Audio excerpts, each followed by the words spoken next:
Celui à qui tu donnes tes oreilles contrôle un peu ton esprit.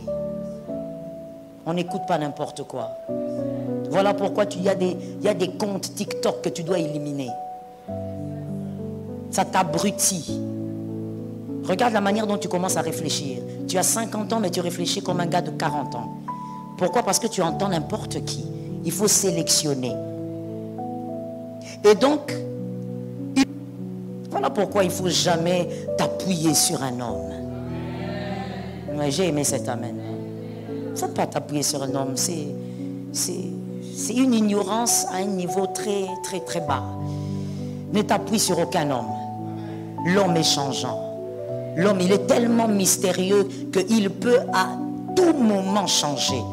Comment un être humain qui a vu la mer se diviser en deux, mais il a peur d'un homme, il a peur du pharaon, il a oublié le Dieu qui a fait ça. Ils étaient libres, mais ils n'étaient pas. Merci de me le dire. Voilà pourquoi on parle de la Pâque, mais il n'y a pas qu'une seule Pâque, il y a deux Pâques. La Pâque chrétienne et la Pâque juive. Qu'est-ce qui crée la différence entre la Pâque chrétienne et la Pâque juive?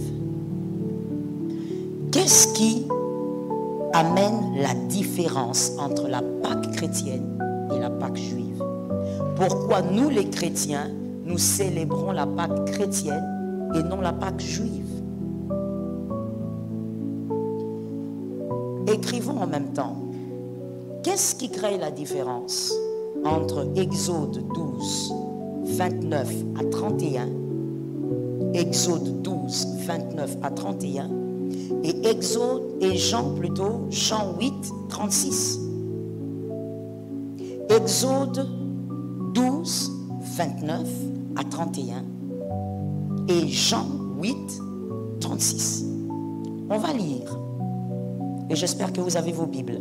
On commence par Exode. Exode 12, 29 à 31. Au milieu de la nuit, l'Éternel frappa tous les premiers-nés. Quelqu'un me dit le premier-né? Les premiers-nés dans le pays d'Égypte, depuis le premier-né de Pharaon, assis sur son trône, jusqu'au premier-né du captif dans sa prison. Oh my God. Et jusqu'à tous les premiers-nés des animaux. Dieu a frappé même les nés des animaux en Égypte. Tout un pays en pleurs. Pharaon s'éleva de nuit, lui et tous ses serviteurs, et tous les Égyptiens. Ils eurent des grands cris en Égypte, ça c'est certain. Car il n'y avait point de maison où il n'y eut un mort. Toutes les maisons étaient en deuil. Allez imaginer un grand pays comme le Congo et toutes les maisons sont en deuil parce que tous les premiers-nés sont morts.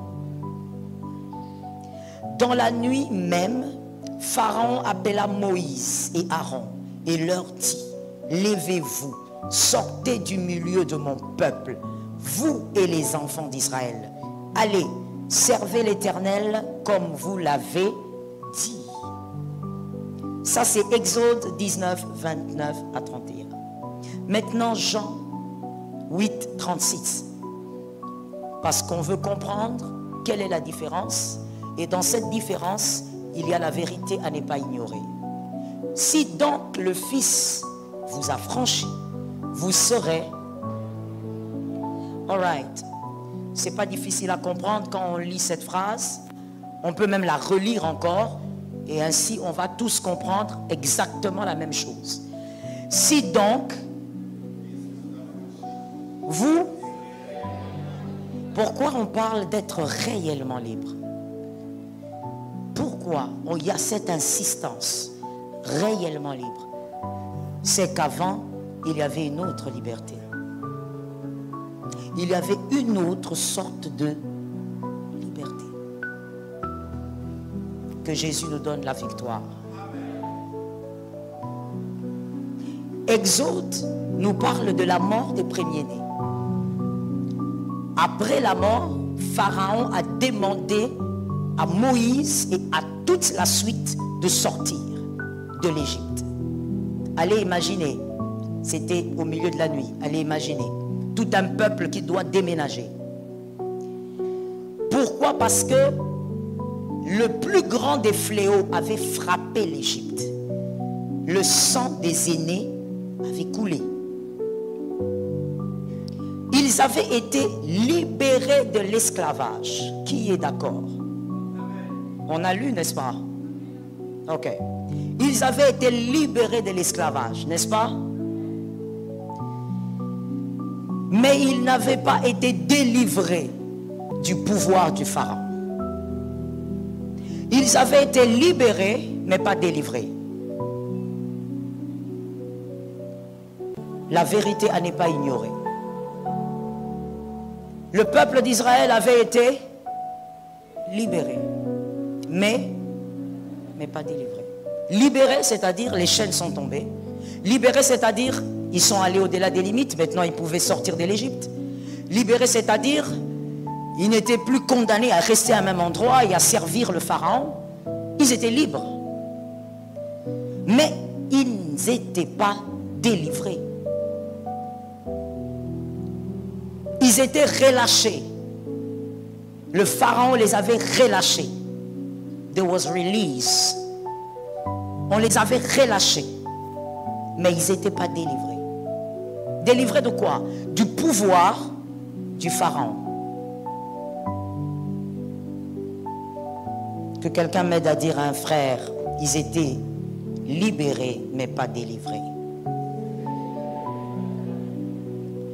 Le pouvoir du Pharaon avait aliéné leurs esprits.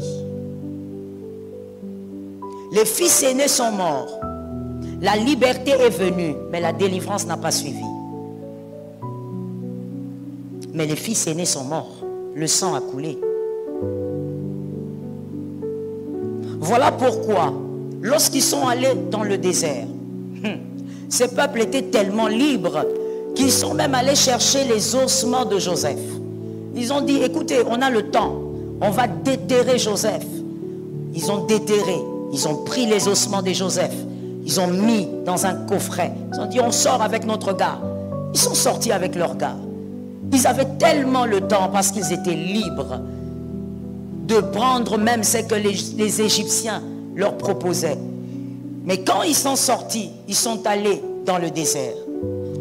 Ils étaient libres, mais comme ils n'étaient pas délivrés, dans le désert, ils se sont sentis à un moment donné obligés d'élever une idole comme qui les avait appris. Que Dieu te bénisse. J'ai dit qu'il fallait qu'on comprenne tous ensemble. Je sais que tu étais intelligent à l'école, donc tu comprends. Ils ont élevé une idole dans le désert. Leur premier réflexe, au fait, c'était un peuple qui était un peu perdu. Ils sont arrivés dans le désert, ils se sont dit, mais on va adorer qui finalement? Alors qu'il y avait un Dieu qui les avait sortis. Mais eux, c'était un peuple aliéné. Ce peuple ne savait pas adorer sans une image. Et donc le peuple a décidé d'élever l'idole comme qui leur avait appris? Pharaon. Pharaon n'était pas à côté, il était dans leur tête. Voilà pourquoi plusieurs fois j'étais enseigné en te disant, celui à qui tu donnes tes oreilles contrôle un peu ton esprit. On n'écoute pas n'importe quoi. Voilà pourquoi il y a des comptes TikTok que tu dois éliminer. Ça t'abrutit. Regarde la manière dont tu commences à réfléchir. Tu as 50 ans mais tu réfléchis comme un gars de 40 ans. Pourquoi? Parce que tu entends n'importe qui. Il faut sélectionner. Et donc, ils sont allés dans le désert. Ils avaient peur, terriblement peur du Pharaon, alors qu'ils ont oublié le Dieu qui les avait délivrés. Pourquoi ils avaient peur? Parce que Pharaon était dans leur tête. Pharaon leur avait appris pendant des années qu'il était le Tout-Puissant. Malgré qu'ils avaient vu l'eau divisée en deux, l'homme et l'homme. Voilà pourquoi il ne faut jamais t'appuyer sur un homme. Ouais, j'ai aimé cet amen. Il ne faut pas t'appuyer sur un homme. C'est une ignorance à un niveau très, très, très bas. Ne t'appuie sur aucun homme. L'homme est changeant. L'homme, il est tellement mystérieux qu'il peut à tout moment changer. Comment un être humain qui a vu la mer se diviser en deux, mais il a peur d'un homme, il a peur du pharaon, il a oublié le Dieu qui a fait ça. Ils étaient libres, mais ils n'étaient pas. Merci de me le dire. Voilà pourquoi on parle de la Pâque, mais il n'y a pas qu'une seule Pâque, il y a deux Pâques. La Pâque chrétienne et la Pâque juive. Qu'est-ce qui crée la différence entre la Pâque chrétienne et la Pâque juive? Qu'est-ce qui amène la différence entre la Pâque chrétienne et la Pâque juive? Pourquoi nous les chrétiens, nous célébrons la Pâque chrétienne et non la Pâque juive? Écrivons en même temps. Qu'est-ce qui crée la différence entre Exode 12, 29 à 31, Exode 12, 29 à 31, et Exode et Jean 8, 36. Exode 12, 29 à 31 et Jean 8, 36. On va lire. Et j'espère que vous avez vos Bibles. On commence par Exode. Exode 12, 29 à 31. Au milieu de la nuit, l'Éternel frappa tous les premiers-nés. Quelqu'un me dit le premier-né? Les premiers-nés dans le pays d'Égypte, depuis le premier-né de Pharaon, assis sur son trône, jusqu'au premier-né du captif dans sa prison. Oh my God. Et jusqu'à tous les premiers-nés des animaux. Dieu a frappé même les nés des animaux en Égypte. Tout un pays en pleurs. Pharaon s'éleva de nuit, lui et tous ses serviteurs, et tous les Égyptiens. Ils eurent des grands cris en Égypte, ça c'est certain. Car il n'y avait point de maison où il n'y eut un mort. Toutes les maisons étaient en deuil. Allez imaginer un grand pays comme le Congo et toutes les maisons sont en deuil parce que tous les premiers-nés sont morts. Dans la nuit même, Pharaon appela Moïse et Aaron et leur dit: levez-vous, sortez du milieu de mon peuple, vous et les enfants d'Israël. Allez, servez l'Éternel comme vous l'avez dit. Ça c'est Exode 19, 29 à 31. Maintenant Jean 8, 36. Parce qu'on veut comprendre quelle est la différence. Et dans cette différence, il y a la vérité à ne pas ignorer.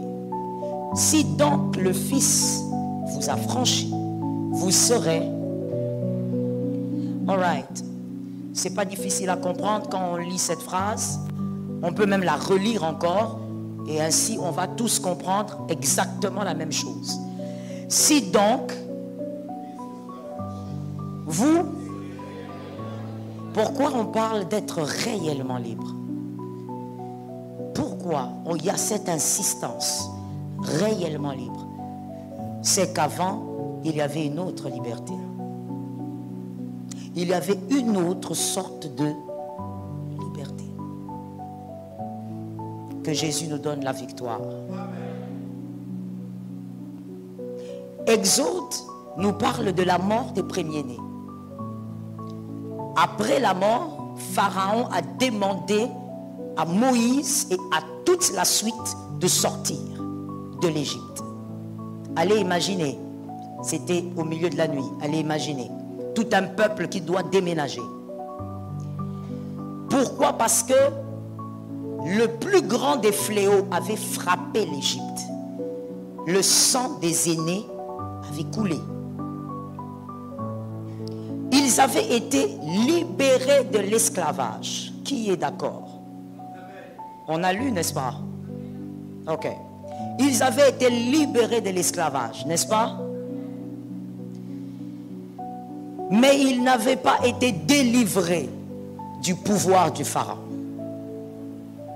Ils avaient été libérés, mais pas délivrés. La vérité à ne pas ignorer. Le peuple d'Israël avait été libéré, mais pas délivré. Libéré, c'est-à-dire les chaînes sont tombées. Libéré, c'est-à-dire ils sont allés au-delà des limites. Maintenant, ils pouvaient sortir de l'Égypte. Libéré, c'est-à-dire ils n'étaient plus condamnés à rester à un même endroit et à servir le Pharaon. Ils étaient libres. Mais ils n'étaient pas délivrés. Ils étaient relâchés. Le Pharaon les avait relâchés. There was release. On les avait relâchés. Mais ils n'étaient pas délivrés. Délivrés de quoi? Du pouvoir du Pharaon. Que quelqu'un m'aide à dire à un frère, ils étaient libérés mais pas délivrés. Le pouvoir du Pharaon avait aliéné leurs esprits.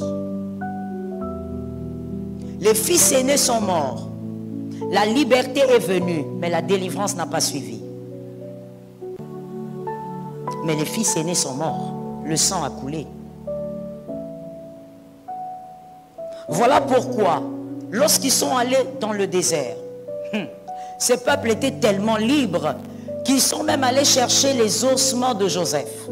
Ils ont dit, écoutez, on a le temps, on va déterrer Joseph.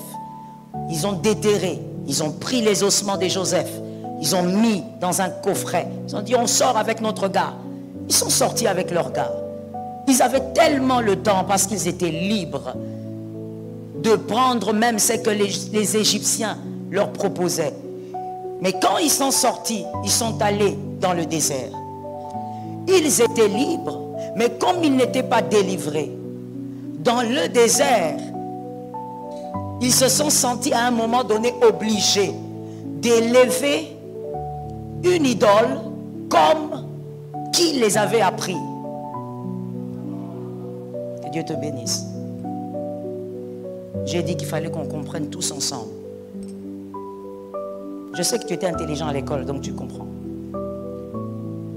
Ils ont élevé une idole dans le désert.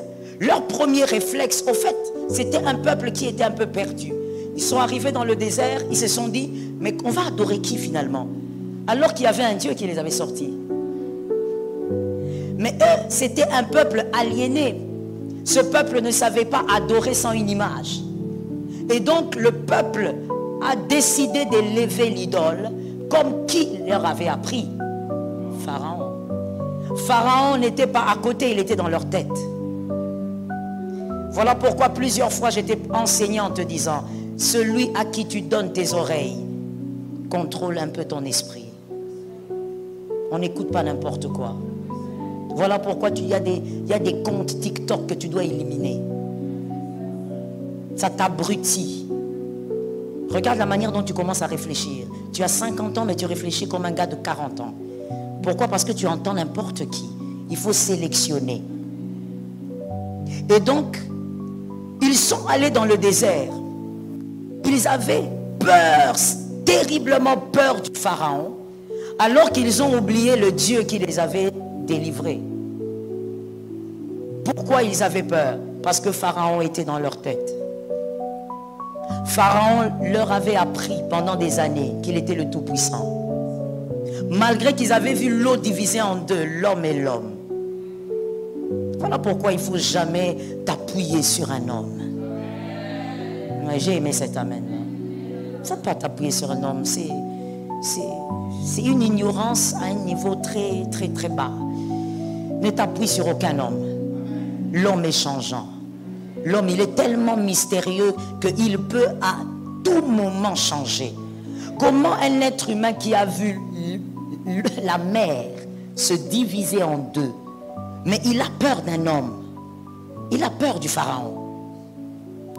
Il a oublié le Dieu qui a fait ça. Ils étaient libres, mais ils n'étaient pas. Merci de me le dire.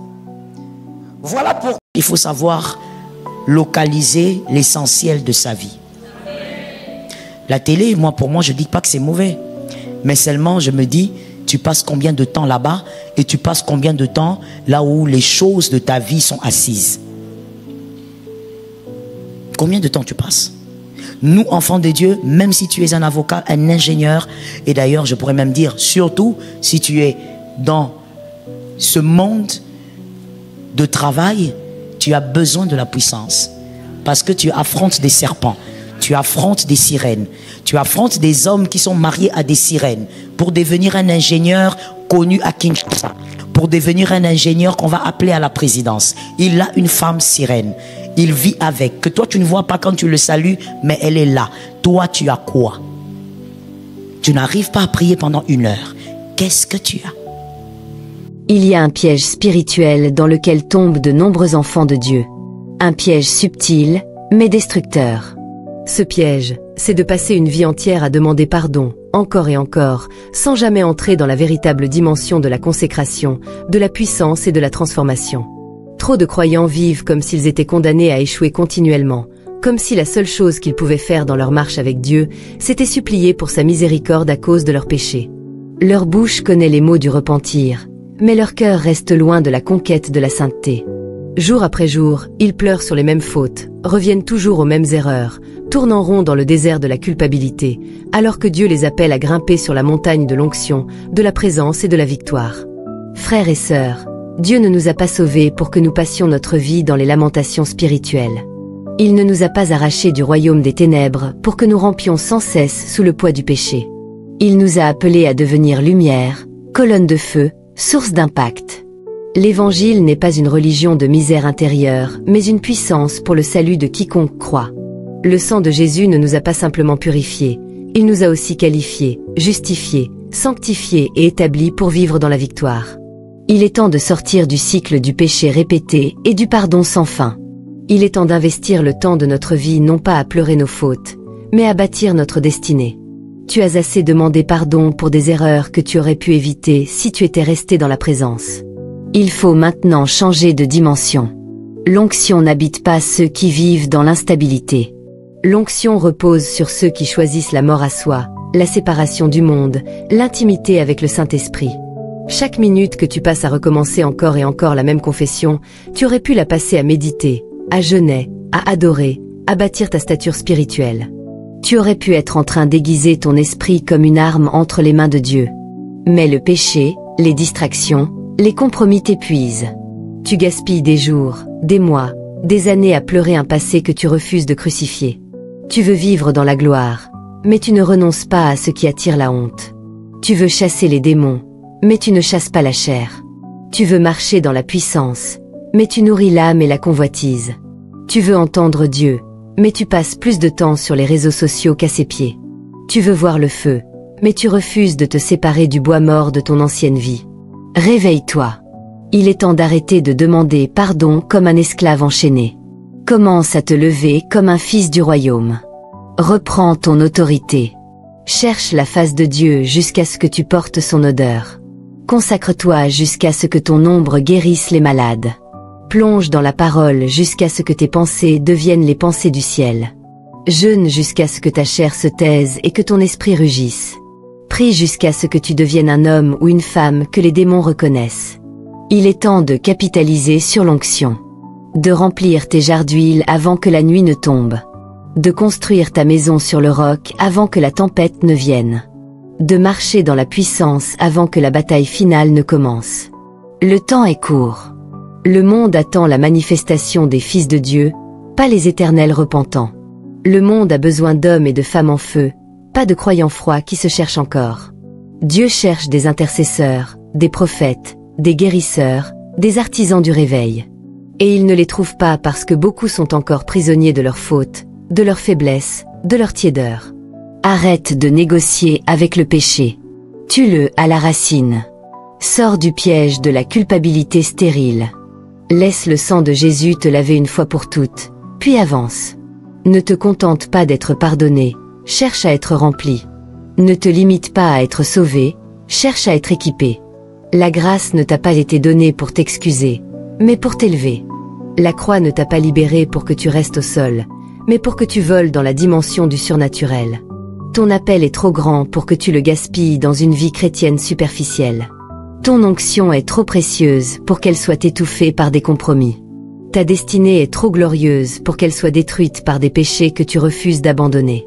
Ce n'est pas une vie religieuse que Dieu veut de toi, mais une vie consacrée, une vie transfigurée. Une vie qui transporte la gloire, qui libère les captifs, qui change des générations. Tu as le choix, rester à genoux devant le péché ou t'agenouiller devant Dieu pour être rempli de puissance. Tu as le choix, continuer à demander pardon encore et encore ou entrer enfin dans l'onction qui change ta vie et celle des autres. Dieu t'attend. Le monde t'attend. Le ciel t'appelle. Sors de la répétition, entre dans la consécration. Rien. Ton travail préféré, c'est la télé. Tu passes ta vie à la télé. Et ce qui est choquant, la télé, des fois je me pose la question, est-ce que les branhamistes n'ont pas tort? Ont-ils tort, ont-ils raison? Je parle de la télé, hein? Je ne parle pas de la doctrine. La télé. Parce qu'au fait, quand tu passes ton temps à regarder la télé, tu es en train de regarder des gens qui se réalisent. Étudions un peu cette affaire de télé-là. Comme mon père spirituel dit, celui qui a fabriqué sa chose connaît pourquoi il l'a fabriqué. La télé, là, quand nous regardons, que ce soit le film, que ce soit le sport, que j'aime beaucoup, quand tu regardes Messi jouer, tu regardes une vie ou tu regardes une vie en différé? Est-ce que les hommes intelligents peuvent me répondre? Tu regardes quoi? Donc il y a quelqu'un qui s'appelle Messi qui est en train de vivre sa vie. C'est ce que toi tu regardes. Donc en réalité, quand on regarde la télé, nous sommes en train de passer le temps, et je pense, nous passons le temps à contempler quelqu'un qui réussit. Mais on va le dire comment? Que devient celui qui s'assied pour regarder les autres réussir? Qu'est-ce qu'il devient? Parce que même le film que tu regardes là, ils ont déjà été payés pour ça. Donc, de toutes les manières, tu es en train de prendre 4 heures de ta vie pour regarder celui qui a réussi et qui a mis son argent dans la poche. 4 heures du temps de ta vie. À un certain âge, il faut savoir localiser l'essentiel de sa vie. La télé, pour moi, je ne dis pas que c'est mauvais. Mais seulement, je me dis, tu passes combien de temps là-bas et tu passes combien de temps là où les choses de ta vie sont assises? Combien de temps tu passes? Nous, enfants de Dieu, même si tu es un avocat, un ingénieur, et d'ailleurs, je pourrais même dire, surtout si tu es dans ce monde de travail, tu as besoin de la puissance. Parce que tu affrontes des serpents. Tu affrontes des sirènes. Tu affrontes des hommes qui sont mariés à des sirènes. Pour devenir un ingénieur connu à Kinshasa. Pour devenir un ingénieur qu'on va appeler à la présidence. Il a une femme sirène. Il vit avec. Que toi tu ne vois pas quand tu le salues, mais elle est là. Toi tu as quoi? Tu n'arrives pas à prier pendant 1 heure. Qu'est-ce que tu as? Tu n'arrives pas à prier pendant 15 minutes à l'église. Qu'est-ce que tu as? Sans la puissance, on va t'envoûter. Je répète, sans la puissance, tu es envoûtable. Je suis désolé de te choquer. Sans la puissance, peu importe le titre que tu as, tu es envoûtable. Voilà pourquoi malheureusement, parce que ce n'est pas une bonne chose, j'ai vu dans mon ministère des personnes divorcées, des hommes d'église. Mais lorsque on t'appelle, on te dit, mettons-nous là, parlons, écoutons, comprenons. Quand tu écoutes à gauche, à droite, pendant que tu écoutes, l'esprit de discernement t'ouvre les oreilles, tu comprends que ici, c'est l'envoûtement qui est dedans. Mais ce sont des hommes d'église. C'est l'envoûtement. Ça veut dire qu'ils sont victimes d'un envoûtement. Que quelqu'un dise à son voisin, j'espère que je vais bien prononcer, comment? Moupépé, c'est ça, non? Moupépé amabé et koti. C'est ça l'envoûtement. Tu regardes quelqu'un, quand il prêche, tu as des chairs de poule. Tu te demandes, tu dis, mon Dieu, Dieu a appelé des hommes. Mais quand tu regardes son foyer, sa famille, tu vois l'envoûtement. Comment l'envoûtement est entré là? Un endroit comme ça. Comment? Parce que l'envoûtement ne s'éloigne pas par crainte de votre appel. Non. L'envoûtement ne s'éloigne pas par crainte de votre titre dans une église. L'envoûtement ne craint qu'une seule chose et est incapable de passer que lorsqu'il y a une seule chose, la consécration. Parce que la consécration amène à une élévation. Je parle d'une élévation spirituelle. Spirituellement, tu t'élèves. Ainsi, tu verras dans certaines familles, certains sorciers sont fâchés, ils sont aigris. Ça veut dire au-delà de la méchanceté de détruire, mais ils sont fâchés. Pourquoi? Ils n'arrivent pas à atteindre quelqu'un. Frère, ne blague pas. Manger, c'est bien, mais pas tout le temps. Non, tu dois le savoir. C'est pas discutable, au fait. Sinon, on aura toujours les mêmes personnes avec les mêmes problèmes. Depuis qu'on a commencé à te faire la délivrance, 45 ans.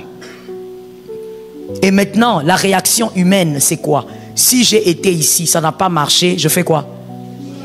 Voilà l'homme, voilà l'être humain. Tu vas commencer à changer d'église comme on change de chemise. Il n'y aura pas de résultat. Le problème, ce ne sont pas ces églises. Monsieur, le problème, c'est toi. Réveille-toi un peu et monte spirituellement. Élève ton niveau spirituel par la consécration. Ce n'est pas un jeu, ce que nous disons. C'est quelque chose de sérieux. Tu cherches du travail. Jeune, fille, homme. C'est bien. Je t'encourage parce que Dieu lui-même est un grand travailleur. Il faut aimer le travail. Il ne faut pas que travailler. Il faut aimer le travail. Voilà pourquoi on ne travaille pas d'abord pour l'argent. On travaille parce qu'on a de l'amour pour le travail. Alors, c'est une bonne chose. Mais tu vois, quand tu aimes le travail et que tu cherches le travail, sois capable aussi de bâtir ta vie avec ce que tu auras. Qu'on ne te domine pas par celui qui est supérieur à toi. Je veux vous dire une chose. Savez-vous que dans le monde occulte, mais souvent ça se passe avec les gens qui pratiquent la sorcellerie, les voleurs des étoiles, comme je l'avais enseigné un peu aux femmes, ce sont soit les sorciers voleurs d'étoiles ou ceux qui sont dans la magie blanche. Regardez ce qu'ils font. Il est capable de faire ceci. Marvin, viens encore. J'y vais vraiment softly, on doit se comprendre. Il est capable de dire, Marvin, il le voit par exemple en route, il dit, viens. Il dit, est-ce que tu peux m'aider? Alors les garçons de la rue, là, il dit, demande, vieux, que je fasse quoi? Il dit, habille comme un mendiant. Et puis, va te mettre au coin là-bas, va demander l'argent. Et l'argent que tu auras là, tu m'amènes. Moi, je vais, après ça, si tu m'amènes même 1000 francs, moi, je te paye 100 $. Dites-moi d'abord à ce niveau-là, on s'arrête d'abord. Dites-moi, quel garçon de la rue va refuser ça? Il y a même certains garçons qui ne sont pas de la rue, qui ne vont pas refuser, qui vont accepter le deal. C'est faux? Il y a des garçons même qui ne sont pas de la rue. Ils ont une famille, mais une vie très modeste. Il va accepter le deal. Vous comprenez? Et ça se fait pas très loin. Ça se fait ici à Kinshasa. Beaucoup même. Quand le garçon accepte, il s'habille comme un mendiant ou il s'est fait passer par un aveugle. Il se met sur le boulevard et il demande. Toi, quand tu vois, tu dis, ah oui. Tiens, tu donnes. L'argent ici, l'argent, disons que tu l'as mérité, d'accord? Donc, il est à qui? D'accord, il est à vous. Tu donnes au mendiant. Toi, tu fermes la vitre. Et puis d'ailleurs, des fois, quand tu donnes au mendiant, tu descends la vitre un peu seulement, tu jettes. Tu te dis, Moutoua Mawa. comme les chrétiens sont des ballons pour les sorciers des fois. Mon peuple meurt. Tu meurs comme la chèvre de bonne année. Et lui, il a pris. Et toi, tu es passé avec ta voiture. Lui-même, il prend. Il sait qu'il ne prend pas pour lui. Il a un deal avec un vieux du quartier. Et à un moment, quand il a fini, il regarde leur mot, il pèse au bêta, il y a le soleil. Il dit, bon, je rentre. Quand il rentre, il dit, vieux, en tout cas, j'ai pris seulement 1000 francs. Ah, il n'y a pas de problème, petit. Ah, toi, tu es un bon petit. Il lui prend le 100 $ qu'il avait promis. Il fait quoi? Il lui donne. Déjà, écoutez la deuxième étape. Quand il lui donne le 100 $ du deal, le localise-moi un voisin, dis-lui, il s'agit de ton argent, il faut écouter.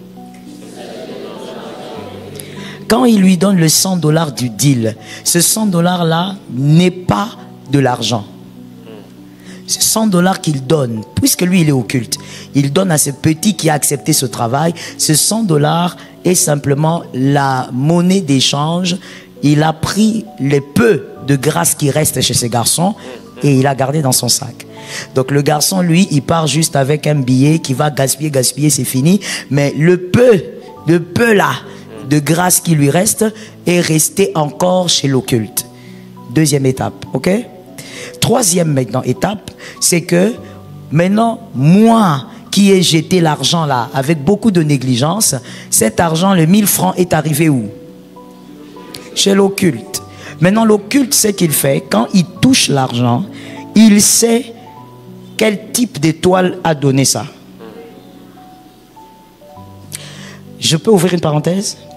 Il y a tellement à dire que je me pose la question si j'aurai le temps. J'ouvre une parenthèse pour dire que lorsque tu... Comment je peux le dire? Lorsque l'occulte là, il voit le type d'étoile. Non, je vais le dire de manière simple pour que ça soit bien compris. Ne sois pas toujours en train de jubiler quand tu rencontres quelqu'un qui te dit tu as une grande étoile. Tu es, parce que bon, ça dépend des langages. Hein. Des fois, à tort, on dit tu as, mais normalement, c'est tu es. Mais généralement, dans le jargon, on dit tu as. Tu vois, si tu entres dans le 207, tu vois un gars te dit tu as une grande étoile. Toi, tu dis c'est un prophète que j'ai rencontré. Fais très attention. Fais très attention. Tout celui qui voit n'est pas prophète. Et la seule manière de vous avoir facilement, c'est de se déguiser en prophète. Faites très attention. Celui qui a vu ce que vous avez est dangereux. Et je le dis même dans tous les sens. Même quand c'est une personne divine. Celui qui a vu ce que tu as devient dangereux. Alors, quand il voit le type d'étoile, il regarde, il dit, ok, cette étoile est une étoile brillante. Mais en même temps, elle est faible. C'est-à-dire que lui domine sur celui qui a donné ça. Là où toi tu pars avec ta voiture, donnez-moi une marque de voiture. Vanguard. Là où toi tu vas avec ta Vanguard, quand tu avais jeté l'argent. Il est important que chacun de nous connaisse ses limites. Si tu connais tes limites, tu sauras quoi demander à Dieu. Vous verrez quelqu'un qui échoue dans sa vie parce qu'il n'a pas la sagesse, mais lui il demande l'argent. Ne demande pas l'argent, demande la sagesse. La sagesse va t'amener à produire de l'argent. Connais tes limites pour savoir quoi demander dans la présence de Dieu. Ça se demande. Comme le don de guérison, comme même le don de prophétie, ça se demande. Si votre motivation est pure, Dieu va vous l'accorder. Ma prière est que pendant ces assises, que Dieu accorde à une personne un peu plus de sagesse. Ton amen n'est pas normal. C'est donc une sagesse qu'on peut acquérir à cause des années faites sur terre. Troisième source majeure, l'esprit de sagesse. Éphésiens 1:17. L'esprit de sagesse. C'est un esprit que Dieu accorde à qui il veut et pas seulement aux chrétiens. Il l'accorde à qui il veut pour une circonstance.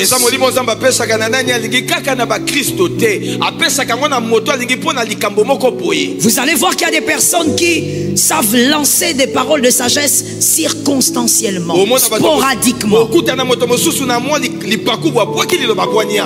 En dehors de ce temps, il n'a pas de sagesse. Dieu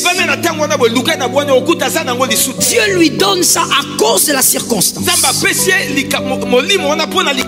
C'est un esprit de sagesse qui peut tomber même sur un païen. Pour une circonstance. Quatrième source majeure. Vieillards auront des songes. Les fils, je suis dans le prophétique. Comprenez-moi bien donc. Les fils n'ont pas des songes. Les filles n'ont pas des songes. Eux, ils ont la prophétie. Les vieillards ont l'exclusivité des songes. Parce que les songes est le code d'une destinée. Celui qui déchiffre mal le songe peut égarer sa destinée et la destinée de quelqu'un d'autre. Ainsi, on a donné l'exclusivité au vieillard d'avoir les songes parce que le vieillard a la sagesse et le discernement. La jeunesse n'a pas de discernement. La jeunesse n'a pas de sagesse. Voilà pourquoi elle doit prophétiser. Mais le vieillard, il voit les clés de l'avenir, les chutes et les progrès à venir, et il sait comment les décoder. Parce que le vieillard a la sagesse et il a le discernement. Voilà pourquoi Joël a pu dire que les songes appartiennent au vieillard, que les jeunes prophétisent par l'expérience de la vie. Mais pour acquérir la sagesse par les expériences de la vie, il faut avoir un esprit calme. Notez ça s'il vous plaît. Il faut avoir un esprit calme. Parce que beaucoup de gens vivent des choses mais ne sont pas devenus sages pour autant. Les années sont passées mais ils ne sont pas devenus sages. Un esprit calme sait s'assagir avec les années. Voilà pourquoi Joël 2,28 dit. Donnez-moi Joël 2,28 s'il vous plaît. Joël 2,28. Cette écriture dit: après cela, je répandrai mon esprit sur toute chair. Vos fils et vos filles prophétiseront. Que quelqu'un me dise prophétiseront. Prophétise majeur de la sagesse. La sagesse n'est pas l'intelligence. La sagesse, la capacité de résoudre les problèmes, la capacité de discerner profondément, la capacité de voir le danger même sans indice, la sagesse. Nous étions en train de le dire le vendredi, que l'on peut réussir par la sagesse même si on n'est pas très intelligent. Mais il est pratiquement impossible sur terre de réussir par l'intelligence sans sagesse. La sagesse vous dirige vers la victoire. L'intelligence vous dirige vers la victoire. La sagesse vous place sur le domaine de votre prédilection. La sagesse vous ouvre la porte des routes. L'intelligence vous ouvre l'accès à la royauté. C'est la sagesse qui vous établit. L'intelligence attire des amis exceptionnels auprès de vous. C'est la sagesse qui garde ces personnes exceptionnelles avec vous. Plusieurs, par intelligence, ont captivé l'attention de certaines personnes. Mais ces personnes qui étaient des clés majeures pour la destinée ne sont pas restées dans leur vie parce que ces personnes avaient un grand manque de sagesse. Les 4 sources majeures de cette sagesse. Premièrement, merci d'écrire et d'avoir une Bible. Premièrement, celle qui est un don de Dieu depuis les entrailles de votre mère. Vous êtes porteur d'un don qui est devenu même votre caractère. Il y a des personnes à qui Dieu a fait grâce depuis les seins maternels à accorder le don de la sagesse. Elles ne fournissent aucun effort pour sortir une parole de sagesse. C'est devenu un caractère. Daniel 2, 23. Daniel 2, 23. Daniel le dit, j'ai été visité par le Seigneur. Dieu m'a accordé la sagesse. Il y a donc des personnes exceptionnelles comme ça qui ont reçu la sagesse comme un don venant de Dieu. Elles ont le don de sagesse. Que quelqu'un dise à son voisin, le don. Deuxièmement, la deuxième source majeure, celle qui résulte, la sagesse qui résulte des expériences vécues. Psaume 90, 12. Psaume 90, 12. Job 12, 12. Mettez-nous Job 12, 12, que ça reste sur le cran s'il vous plaît.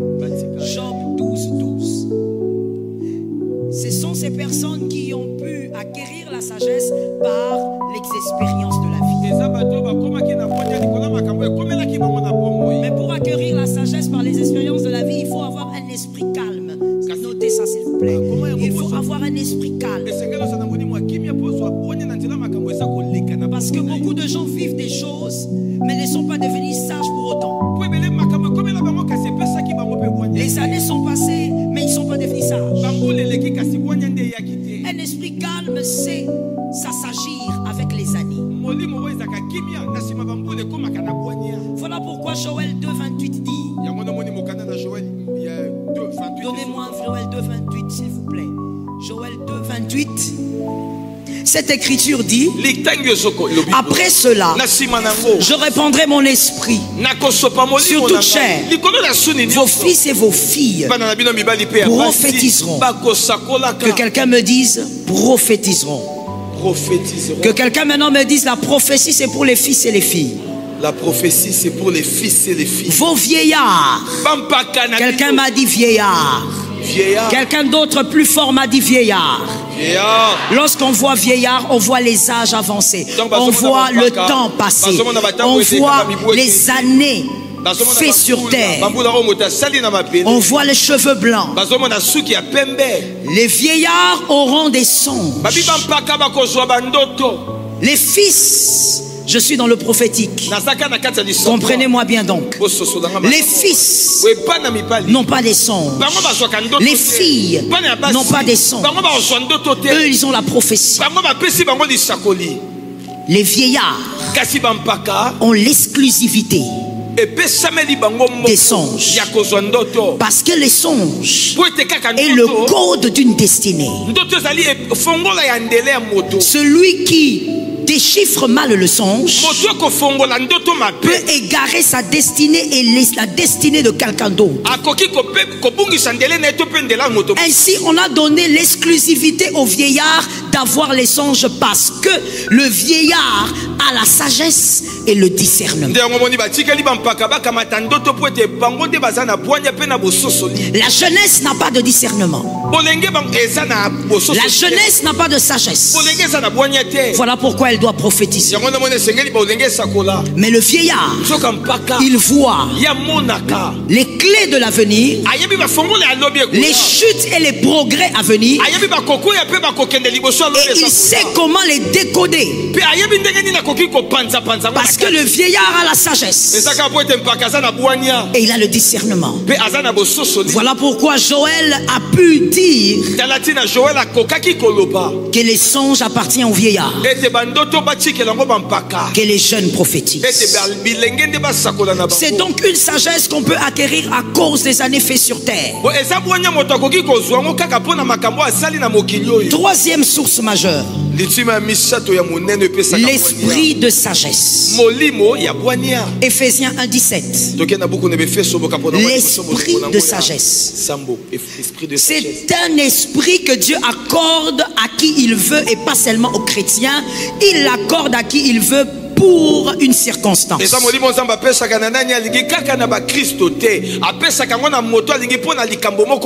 Vous allez voir qu'il y a des personnes qui savent lancer des paroles de sagesse circonstanciellement, sporadiquement. En dehors de ce temps, il n'a pas de sagesse. Dieu lui donne ça à cause de la circonstance. C'est un esprit de sagesse qui peut tomber même sur un païen pour une circonstance. Quatrième source majeure, ceux qui arrivent à acquérir la sagesse parce que l'on a demandé à Dieu. Jacques 1:5. Jacques 1, verset 5. Jacques 1:5 dit clairement que si vous avez besoin du don de sagesse, demandez à Dieu, il va vous donner. Il est important que chacun de nous connaisse ses limites. Si tu connais tes limites, tu sauras quoi demander à Dieu. Vous verrez quelqu'un qui échoue dans sa vie parce qu'il n'a pas la sagesse, mais lui il demande l'argent. Ne demande pas l'argent, demande la sagesse. La sagesse va t'amener à produire de l'argent. Connais tes limites pour savoir quoi demander dans la présence de Dieu. Ça se demande. Comme le don de guérison, comme même le don de prophétie, ça se demande. Si votre motivation est pure, Dieu va vous l'accorder.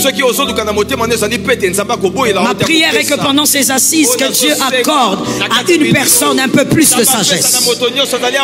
Ton amen n'est pas normal. Majeur de la sagesse.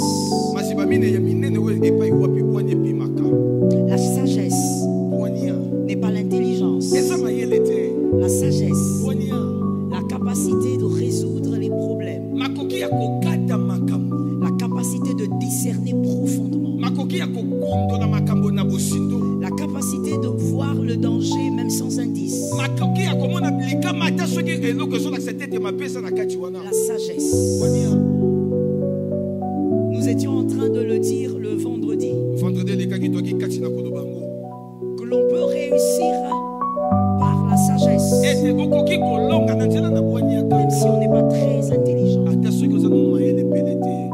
Mais il est pratiquement impossible sur terre de réussir par l'intelligence sans sagesse. La sagesse vous dirige vers la victoire. L'intelligence vous dirige vers la victoire. La sagesse vous place sur le domaine de votre prédilection. La sagesse vous ouvre la porte des routes. L'intelligence vous ouvre l'accès à la royauté. C'est la sagesse qui vous établit.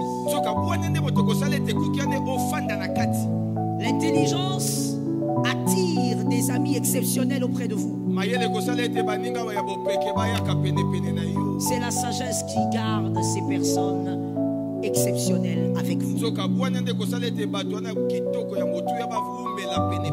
Plusieurs d'intelligence ont captivé l'attention de certaines personnes. Mais ces personnes qui étaient des clés majeures pour la destinée ne sont pas restées dans leur vie parce que ces personnes avaient un grand manque de sagesse. Les 4 sources majeures de la sagesse. Premièrement, merci d'écrire et d'avoir une Bible. Premièrement, celle qui est un don de Dieu depuis les entrailles de votre mère. Vous êtes porteur d'un don qui est devenu même votre caractère. Il y a des personnes à qui Dieu a fait grâce depuis les seins maternels à accorder le don de la sagesse. Elles ne fournissent aucun effort pour sortir une parole de sagesse. C'est devenu un caractère. Daniel 2:23. Daniel 2:23. Daniel le dit, j'ai été visité par le Seigneur. Dieu m'a accordé la sagesse. Il y a donc des personnes exceptionnelles comme ça qui ont reçu la sagesse comme un don venant de Dieu. Elles ont le don de sagesse. Que quelqu'un dise à son voisin, le don. Deuxièmement, la deuxième source majeure, celle qui résulte, la sagesse qui résulte des expériences vécues. Psaume 90, 12. Psaume 90, 12. Job 12, 12. Mettez-nous Job 12, 12, que ça reste sur l'écran s'il vous plaît. Job 12, 12.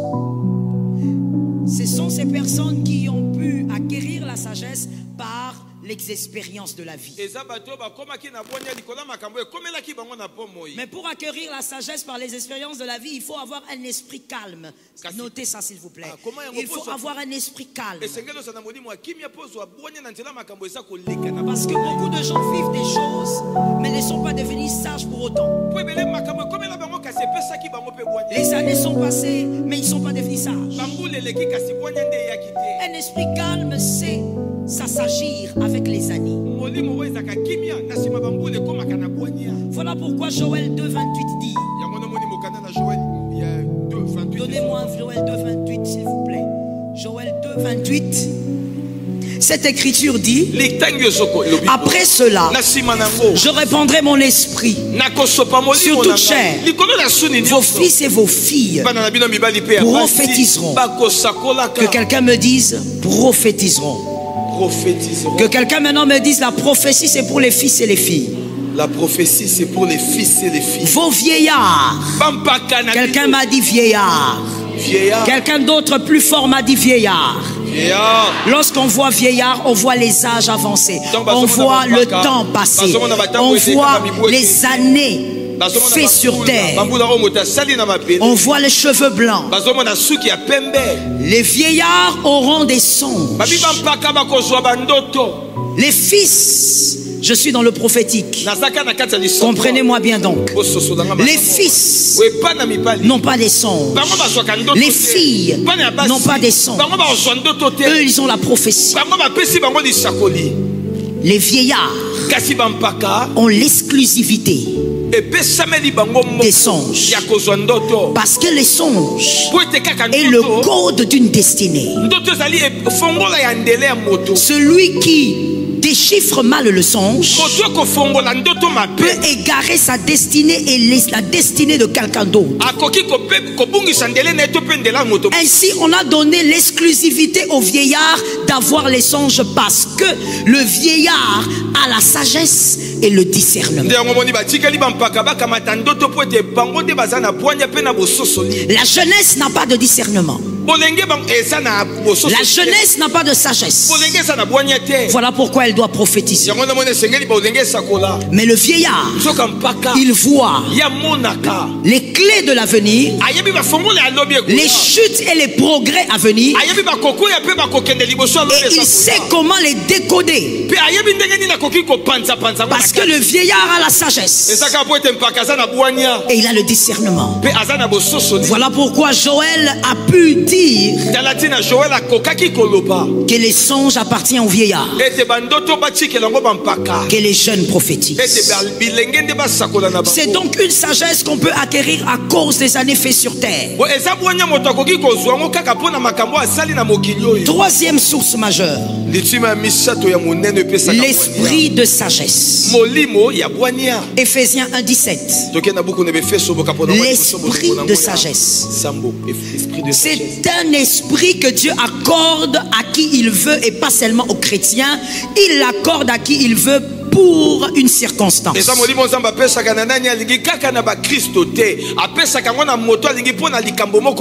Vous allez voir qu'il y a des personnes qui savent lancer des paroles de sagesse circonstanciellement, sporadiquement. En dehors de ce temps, il n'a pas de sagesse. Dieu lui donne ça à cause de la circonstance. C'est un esprit de sagesse qui peut tomber même sur un païen pour une circonstance. Quatrième source majeure, ceux qui arrivent à acquérir la sagesse parce que l'on a demandé à Dieu. Jacques 1:5. Jacques 1, verset 5. Jacques 1:5 dit clairement que si vous avez besoin du don de sagesse, demandez à Dieu, il va vous donner. Il est important que chacun de nous connaisse ses limites. Si tu connais tes limites, tu sauras quoi demander à Dieu. Vous verrez quelqu'un qui échoue dans sa vie parce qu'il n'a pas la sagesse, mais lui il demande l'argent. Ne demande pas l'argent, demande la sagesse. La sagesse va t'amener à produire de l'argent. Connais tes limites pour savoir quoi demander dans la présence de Dieu. Ça se demande. Comme le don de guérison, comme même le don de prophétie, ça se demande.